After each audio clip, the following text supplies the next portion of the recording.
Hello, I'll be doing the interview for week 4 Career Connect assessment.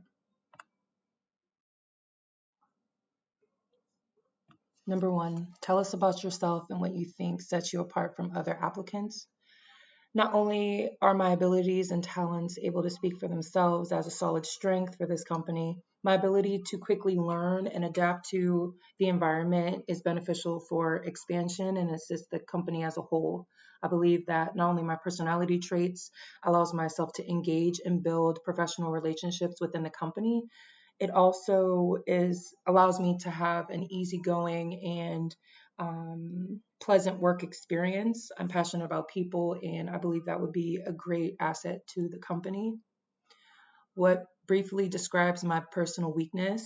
As of right now, my professional weakness would have to be the lack of confidence that I have within myself. As I self-reflect, I've noticed I've been a little bit more critical than I should be with myself.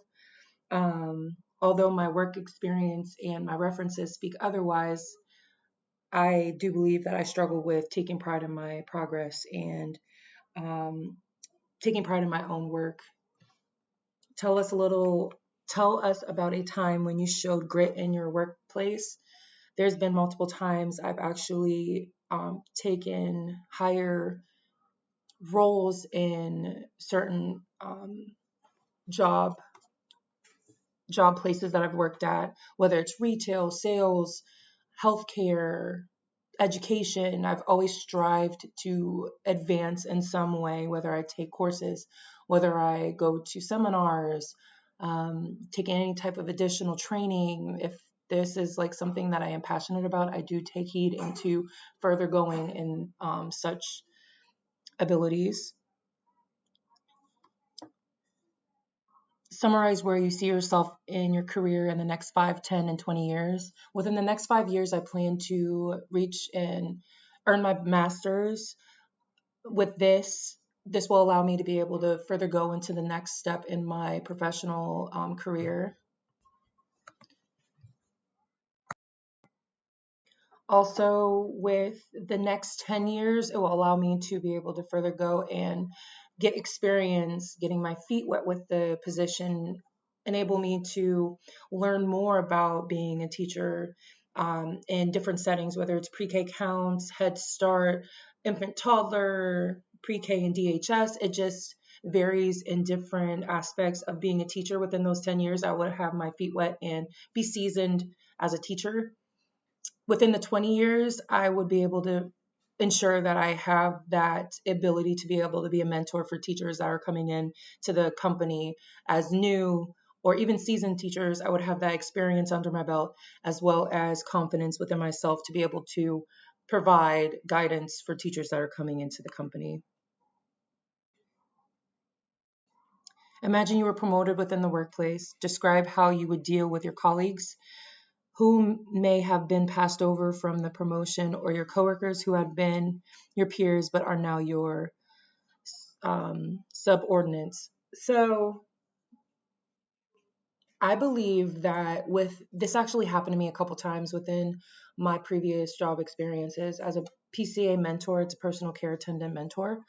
I was promoted. I was the youngest in the group of hires that were put down for that or sat down from that position due to lack of abilities, whether it's work related, whether it's personal development, things like that.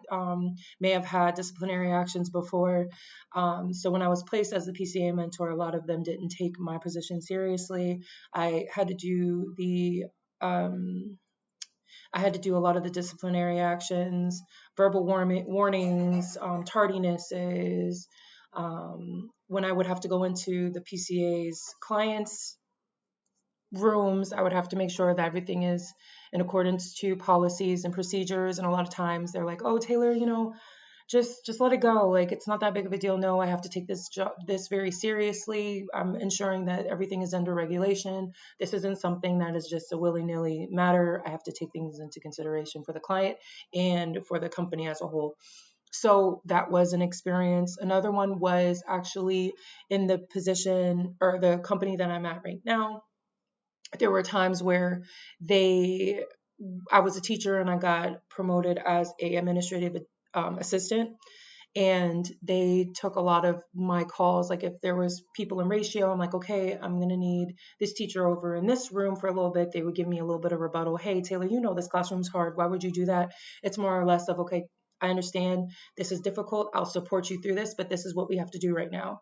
So a lot of times you are tried while being put into positions like this, but just making sure good communication is key, and ensuring that understanding on both parties are being had, as well as keeping things very professional and personable, to just approaching things with kindness, tenderness, understanding, having a care for the people, as well as making sure that you're doing things as they should, for the company as a whole. Identify what kind of person you have difficulty working with. I would have to say, while working with individuals, it would be more or less of people that are not able to look at the brighter side of things. I know a lot of times working can be hard, and I empathize with that. But when you have a negative mindset going in and continuously having that mindset, it becomes hard to work alongside of. I try to look at the brighter side of things. I'm very optimistic. I try to stay lighthearted about a lot of things. Encouragement is really big for me too. But after a while, it gets it becomes a struggle to work alongside with. The next question is, explain how you would handle conflict in a workplace with coworkers or with clients, patients, or customers. How I would handle conflict is first listening.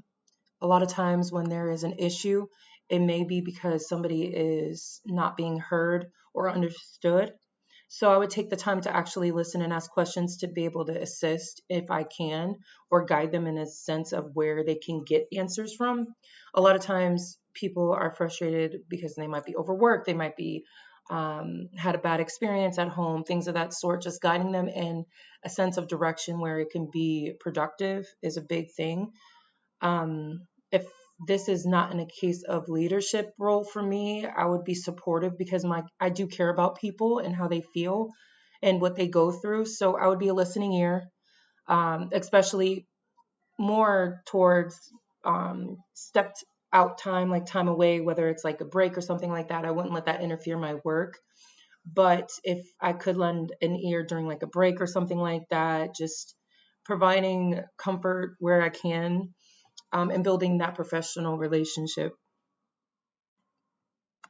The next question, detail what motivates and inspires you in the workplace. As I've mentioned before, my love for people is real. So if I could be able to assist people through whatever that they're going through, whether it's personal development, whether it's like professional development, whether it's some kind of just inspiration, that does motivate me. Seeing people progress, that's why in a leadership role, being able to teach people how to do their job or do something that has a leadership title allows me to have that fulfillment within myself. Being able to teach someone, be able to mentor someone, just seeing that growth within someone else gives me fulfillment. Summarize what you like best about your current and most recent job and why you're leaving that position. The most, my current job, I feel fulfilled. It's more for the children in this position than it is for the management. The management that I'm currently at makes it very difficult for us to be able to thrive in the environment.